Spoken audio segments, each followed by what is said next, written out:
Some massive breaking news here across the National Football League on this fine Tuesday. Lamar Jackson and the Baltimore Ravens not able to come to an agreement on that long-term contract extension. Instead, Baltimore using the non-exclusive franchise tag on Lamar Jackson, who's one of the more sought-after quarterbacks right now in the NFL, because a lot of teams are hitting up Baltimore, looking at that non-exclusive franchise tag, trying to trade for him. Kimberly A. Martin with this.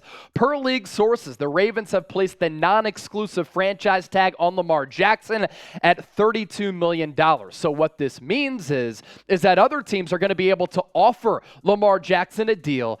In good faith, he's going to be able to negotiate with whatever team he wants to across the National Football League. Then once those offers come back to the Baltimore Ravens, they can match it. They can pay more money to Lamar Jackson, or if they believe that the value is way too much for who they think Lamar is as a quarterback, they'll let him walk and sign with that team in free agency, or they could still maneuver and pull off a trade. Diana Rossini with some more news here that the Atlanta Falcons will not be pursuing quarterback Lamar Jackson. More reports trickling out that the Carolina Panthers not expected to be involved in the Lamar Jackson sweepstakes as well. The San Francisco 49ers are lightly being discussed as a team that could have interest in Lamar, but because they gave up those first-round picks for Trey Lance, they might not have the draft capital to trade for Lamar Jackson. And of course, on the salary cap right now, the money is a little tight. Most salary cap in the NFL, for these teams, they have a lot of money to pay if they want to go after this athletic freak of a quarterback, a former MVP who really has developed and grown as a passer in this league. The Chicago Bears seem to be set with Justin Fields, but they have the most cap space in the NFL at $94.7 million. The Atlanta Falcons were thought to be a potential destination for Lamar. They have $66.5 million. The New York Giants just signed Daniel Jones to a long-term contract extension over 4 years and used the franchise tag on Saquon Barkley. They have $46 million in cap space, but that's going to change with some of those deals being made official. Houston Texans have just shy of $41 million, and the Las Vegas Raiders, they're locked and loaded with a lot of cash at their disposal with $39.1 million. The concern with Lamar, he hasn't had a lot of playoff success.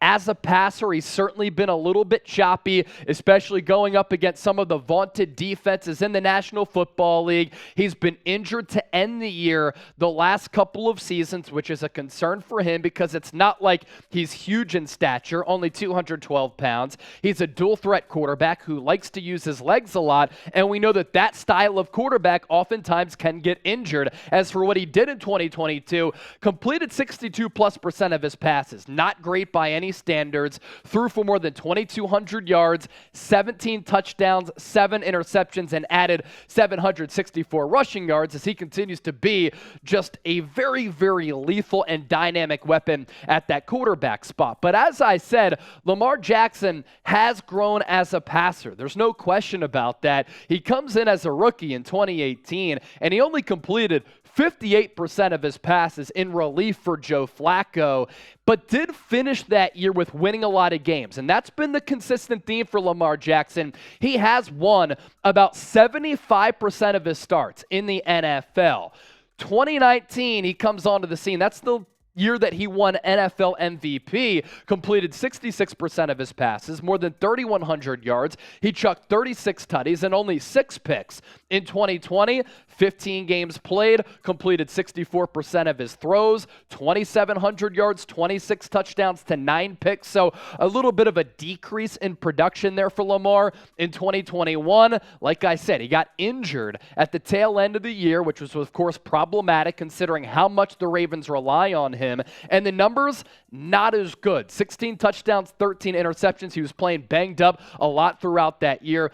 Nearly 2,900 yards through the air, 64% on the completion percentage. Lamar Jackson is a guy, though, that with the throwing threat and the running threat is very difficult to plan against and stop for a lot of defenses across the NFL. And it's that type of ability that is tantalizing for a lot of teams across the NFL because they look at what he's accomplished. They look at the problems that he forces toward other defenses, and he's had so much success in the National Football League as well. But the problem is, how much money do you want to pay Lamar? Because what type of quarterback is he? And are you going to get your bang for your buck on that contract? Is he going to be able to make sustained deep playoff runs? Is he going to be able to stay healthy? Can he take another jump as a passer, which I think is really important for him to do so? I will say that throughout his entire Ravens career, can you name the best wide receiver that he's had at his disposal?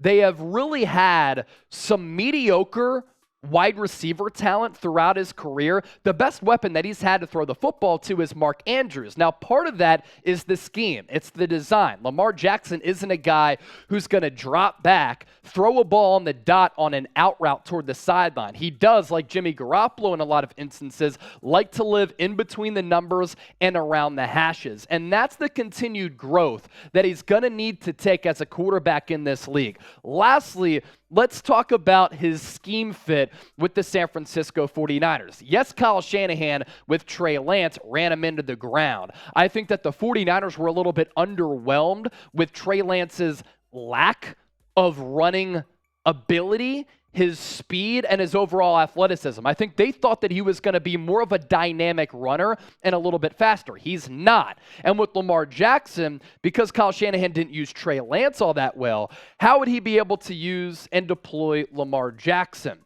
Would that be a scheme fit? Now, you run a lot of RPO in that system with Kyle Shanahan, considering the wrinkles that he implements in the ground game. You have Elijah Mitchell. You have Christian McCaffrey. Then the running threat of Lamar Jackson. It certainly would be fascinating to a certain degree. And then the weapons that he would have are probably the best semblance of weapons that he would have throughout his NFL career, because the Ravens haven't boosted that type of offensive talent that the 49ers have. We know that he could link up a lot with George Kittle because he targeted Mark Andrews often and made him one of the best tight ends in the NFL with his production. But at that wide receiver spot, Lamar hasn't been able to throw it to the likes of Deebo Samuel or a Brandon Ayuk or have that security blanket that is Jawan Jennings on third down. And the Niners offensive line, yeah, you have Trent Williams who's really good. They do have some question marks, but with Lamar, could you alleviate some of the offensive line problems with his ability to run around in the pocket, make improvisational plays, and plays out of structure as well? Now, obviously, the 49ers don't have a lot of draft capital to give up in a trade for Lamar Jackson. They don't have a lot of money right now to pay to Lamar Jackson because upon him going to another team, a contract extension is going to happen. But as I always like to say, contract restructures can happen in this league to free up a lot of money. And with the 49ers being mentioned very lightly, to be honest, right now, as a destination for Lamar, we have to talk about it here on the show. So with that, let's ask you this. Our poll question here, do you want the Niners to sign Lamar Jackson? S for sign, P for pass. Let us know. And make sure you subscribe to the channel here because we have you covered all throughout the calendar year, especially during the offseason. We're talking free agency buzz, prospect analysis with the NFL draft, and breaking news coverage as well. Lamar Jackson, he gets that tag on him, and we talk about it right away here on the show.